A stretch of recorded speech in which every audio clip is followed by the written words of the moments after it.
سوت آغاز بازی رو هم به صدا در آورد بیژن حیدری. بریم به چمن سبز و مستطیل سبز ورزشگاه آزادی به امید اینکه 90 دقیقه جذاب و پرهیجان رو با هم دیگه ببینیم.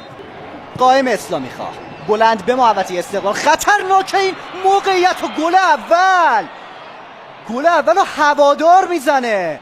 صائب محبی دروازه استقلال رو باز کرد. چی شد یه دفعه تو خط دفاع استقلال در شرایطی که کریم اسلامی هم تو زمین نبود؟ ببینیم اینجا با هم دیگه. اینجا سر اول و صائب محبی ضربه سر فریورز گرامی رو که توسط حسینی برگردونده شد تبدیل به گل کرد.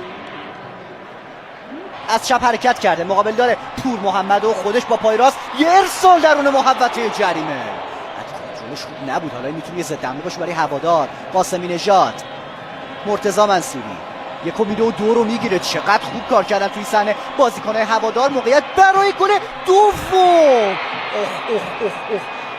ایمان سلیمی بود که اینجا اشتباه کرد و گل دوم وارد دروازه استقلال شد. چقدر بدشانس ایمان سلیمی. تعجب نکنید، هوادار 2 استقلال 0. اینجا بدشانسی آورد ایمان سلیمی، اومد توپو بزنه، موفق نبود. ولی این گل قطعا تو این گل به خودی ایمان خلاصه نمیشه. از قبلش حرکتی که هواداریا کردن واقعا قشنگ بود. از اون گلایی که باید برگردیم و از اول ببینیم. تشکرم میکنیم از همکارامون که از نماهای مختلف نشون میدن صحنه گل دوم هوادار رو.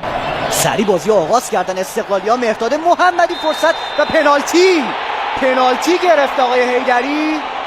خطایی که اونجا امیرحسین پور محمد انجام داد روی مهرداد محمدی. اونجا شروع کردن بازی رو با هم دیگه. پور محمد پا رو که قشنگ زد، پنالتی که قشنگ بود. بحث سر اینه که میگن چرا قبل اینکه سوت بزنه آقای حیدری استقلالیا کار رو آغاز کردن. منتظر سوت بیژن حیدری. گام‌های یامگا به سمت توپ و ضربه‌ای که میزنه و دروازه هوادار باز شد. اختلاف به 1 گل میرسه. استقلال یکی از گل‌های خورده رو جبران میکنه و حالا اونا انرژی میگیرن در یه زدن گل بعدی. حقیقی رو به یه طرف دیگه و توپو به یه طرف هدایت کرد کوین یامگا تا این بشه حاصل پنالتی اون. رضاوند میپره توپ. مهرداد محمدی چه واکنشی نشون داد علیرضا حقیقی. نگه داشت هوادار رو در شرایط برتری تو این مسابقه. سبک خاص کلانتری عبور میکنه اما اسلامی خواه بلند درون محوطه جریمه. چیزی نمونده بود صائب محبی دروازه رو باز کنه. یه فرصت درون محوطه، پرچم رفته بالا. اونجا پرچم بالاست، پرچم کمک دوم یعنی محمد عطایی بالا رفته. سردفت و مروان 1-1 کردن. ببینیم اولین موقعیت رو با هم دیگه. مهرداد محمدی حرکت به سمت دروازه هوادار. خب نزوبیر اومد یه ضربه توپ زد، یه ذره آورد جلوتر مهری. حالا ارسالو انجام میده ایمان سلیمی. سلمانی با پای چپ ارسالو انجام میده درون محوطه. کوین یامگا فاصله کمی داشت تا دبل کردن در این مسابقه و برگردوندن استقلال به بازی. رها میکنه داریوش شجاعیان. یه نفر هم مقابل برداشت، همچنان خودش با پای چپ. عجب حرکتی کرد داریوش شجاعیان. چقدر خوب بود حرکتش تو این صحنه. یک کفکشی سالونی انجام داد اینجا داریوش شجاعیان و از اون قشنگتر میتونم بگم عکس العمل حسینی بود. بازی باز میکنه به چپ.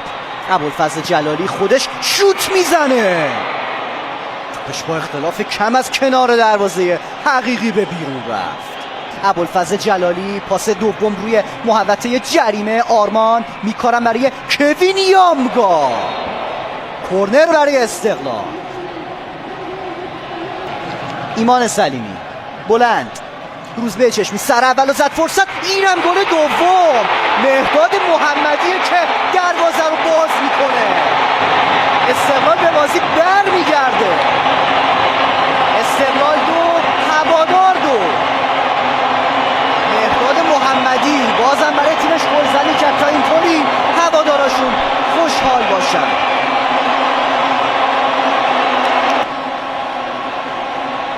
اونجا ضربه سر اول، ضربه سر دوم و سومی دیگه تبدیل به گل شد.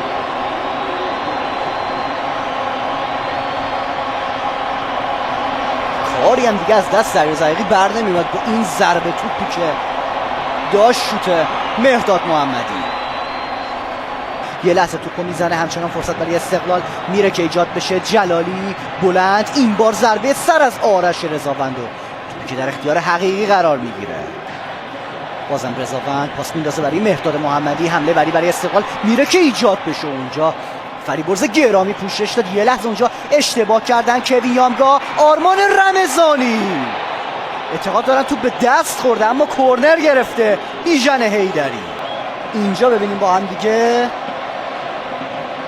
توپی که برخورد کرد به صاحب محبی و به کورنر رفت. این توپ هم در اختیار سنگربان هوادار قرار میگیره. ارسال بلندش درون محوطه هوادار، چه اختلافی توپ به بیرون رفت. ضربه سری که ارسلان به توپ زد. همه بازی قبلی استقلال برده بود مقابل هوادار. مهرداد محمدی همچنان خودش با پای چپ ضربه رو هم میزنه. شاید فقط منتظر بود که این جمله گفته بشه. چه چپی زد مهرداد محمدی. یه شب رویایی حالا برای استقلالی ها رقم میخوره. اونا برگشتن به بازی. اونا بازی دویچ باخته رو 3-2 کردن. یه شوت پای چپ عالی از مهرداد محمدی. 3-2 برای استقلال. این پاسی که رسید به مهرداد محمدی آورد بیرون، سب کرد جلوش خالی شد و این چپ و زد به سمت دروازه هوادار. یکی از گل‌های قشنگ این فصل رو دیدیم با هم دیگه. فقط هم نگاه کرد توپو علیرضا حقیقی. از چند نما ارسال بلند درون محوطه میرن برای گل چهارم، اما اونجا ضربه سری که از همه رد شد و ضربه دروازه به دست اومد. بابک مرادی چه توپی رو داد تو منطقه از زمین. مهرداد محمدی گل چهارم میبینیم توی صحنه یا نه؟ هتریک میکنه محمدی یا نه؟ نمیذاره علیرضا حقیقی که او هم مثل شهاب زاهدی تو این هفته از دیگه برتر هتریک کنه. اینجا سوت پایان بازی رو به صدا در آورد آقای بیژن حیدری. 3 امتیاز برای استقلال تو شبی که اونها یک کامبک فراموش نشدنی زدن با سرمربیشون، یعنی جواد نکونام و دبل مهرداد محمدی و یه گلی که کوین یامگا زد.